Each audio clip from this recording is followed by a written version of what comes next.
നമ്മുടെ കൂടുതൽ ഫ്രൈയിലേക്ക് എല്ലാവർക്കും സ്വാഗതം. അപ്പം നമുക്ക് കുറച്ച് മസാല ഉണ്ടാക്കിയെടുക്കാം.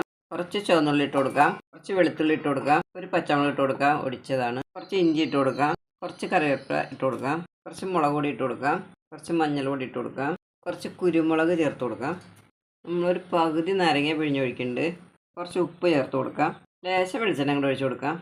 നമ്മൾ അരച്ച് കൊണ്ടുവന്നിട്ടുണ്ട്. അരയ്ക്കുമ്പോൾ ലേശ വെള്ളം കൂടെ കൂട്ടി അരച്ചോളോ. നമുക്കൊന്ന് പരറ്റി കൊടുക്കാം. നമുക്കെല്ലാം ഒന്ന് പരറ്റിയെടുക്കാം. നമ്മളെല്ലാം ഒന്ന് പരറ്റി കൊടുത്തിട്ടുണ്ട്. നമുക്കിനി ഒരു 10 മിനിറ്റ് റെസ്റ്റ് ചെയ്യാൻ വയ്ക്കാം. 10 മിനിറ്റ് ഒക്കെ കഴിഞ്ഞിട്ട് നമുക്ക് കുറച്ച് വെളിച്ചെണ്ണ ഒഴിച്ച് കൊടുക്കാം. നമ്മൾ വെളിച്ചെണ്ണ നന്നായിട്ട് ചൂടായിട്ടുണ്ട്. നമുക്ക് മീൻ ഇട്ട് കൊടുക്കാം.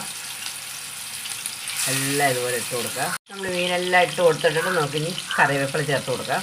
ഇനി ഒന്ന് പൊട്ടിച്ചിട്ട് കൊടുക്കാം. നമുക്കൊന്ന് തിരിച്ചിട്ട് കൊടുക്കാം. കൂടുതൽ ചൂര ഫ്രൈ റെഡി ആയിട്ടുണ്ട്. എല്ലാവരും ഇങ്ങനെ ഉണ്ടാക്കി നോക്കൂ. Tata, bye bye.